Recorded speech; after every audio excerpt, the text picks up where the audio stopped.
The sentence fell out of him faster than he could stop it, sharp and careless, like a coin dropped into deep water, and the silence that followed was heavier than the small cafe table between them.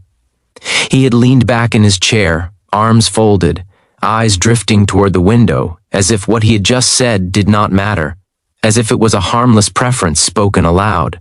Across from him, her fingers tightened slightly around the warm ceramic cup, not enough to tremble, not enough for him to notice, but enough to tell a whole story about restraint, about years of learning how to hold pain quietly.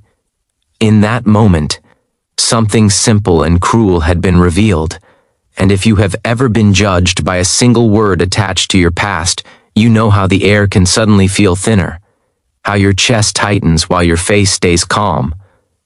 What would you have done if you were sitting there, hearing your life reduced to a label you never chose? Her name was Hannah Mercer, and she had arrived early, like she did everywhere, because time had taught her that rushing only made grief louder. She wore a soft blue dress that reminded her of open skies, not because she wanted to impress anyone, but because she needed to feel steady. Across from her sat Lucas Warren, a project manager from a nearby city, confident in the way people often are when life has not yet asked them to carry something heavy. They had exchanged polite facts at first, where they worked, which neighborhoods they lived in, the usual safe territory of first meetings. It had all felt manageable until the conversation drifted, as these conversations often do, toward the past, toward relationships, toward the invisible things people bring with them to a table like extra chairs no one sees. That was when he said it, casually, with a small shrug, explaining that he did not date widows, as if it were the same as disliking spicy food or avoiding long-distance relationships. Hannah did not interrupt him. She did not defend herself or explain, because grief had taught her that explanations rarely change hearts that are already closed. She had been a widow for 4 years, though she never introduced herself that way. She had been a wife once, deeply and sincerely, to a gentle man named Andrew who had loved quiet mornings and fixing broken things around the house.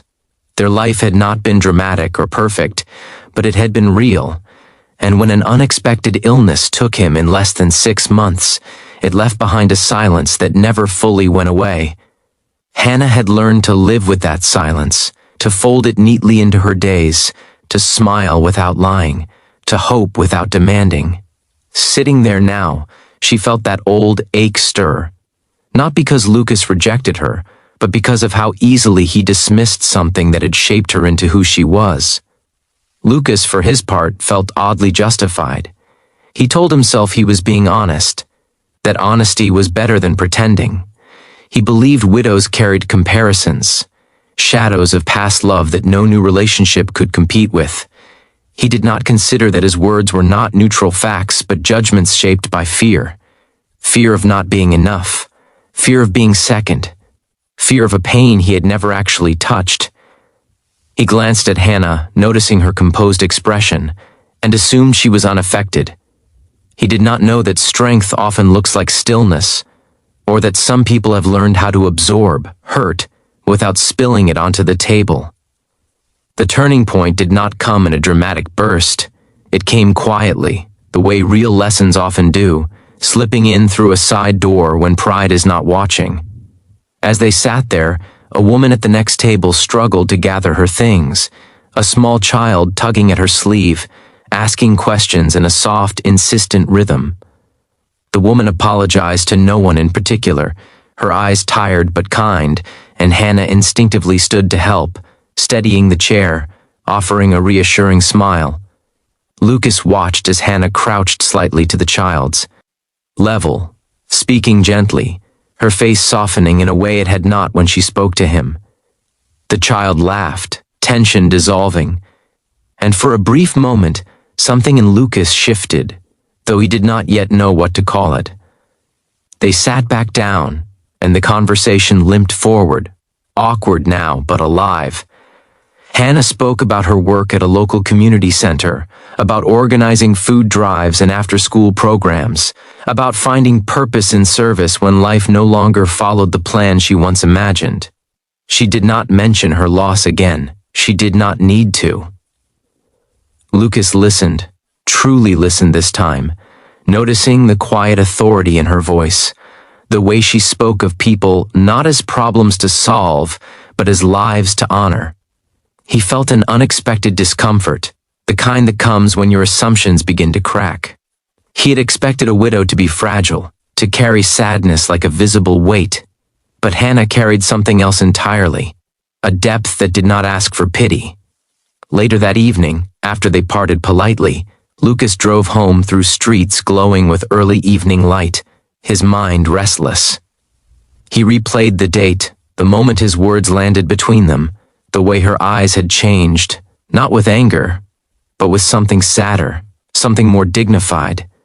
He thought about his own life, about how easily it had moved forward, unmarked by loss, and how little that had prepared him for understanding others. That night, he received a call he did not expect. His father had collapsed at home and was in the hospital, stable but shaken. Lucas sat in a waiting room for hours, watching families move in and out, witnessing the fragile threads that hold people together. And for the first time, he felt a flicker of the fear he had always avoided. In the days that followed, Lucas found himself thinking of Hannah often. He thought about how she had shown kindness without being asked, how she had listened without trying to impress, how she had carried her past not as a barrier but as a foundation.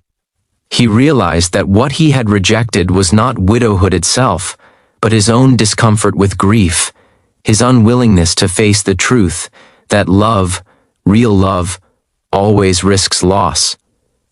Avoiding that risk did not make him safe, it only made him shallow.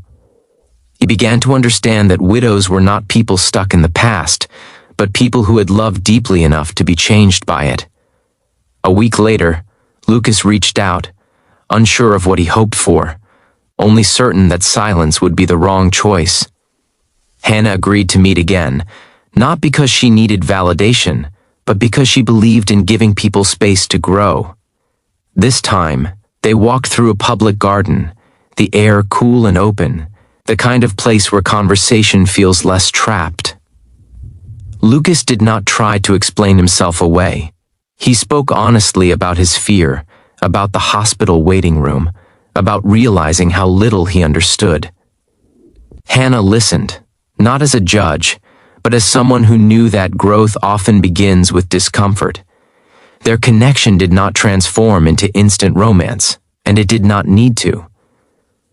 What changed was something quieter and more lasting.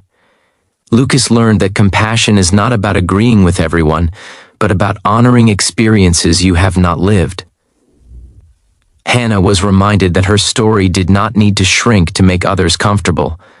They both carried forward, changed in small but meaningful ways, proof that even a single careless sentence can become the start of a deeper understanding when humility enters the room.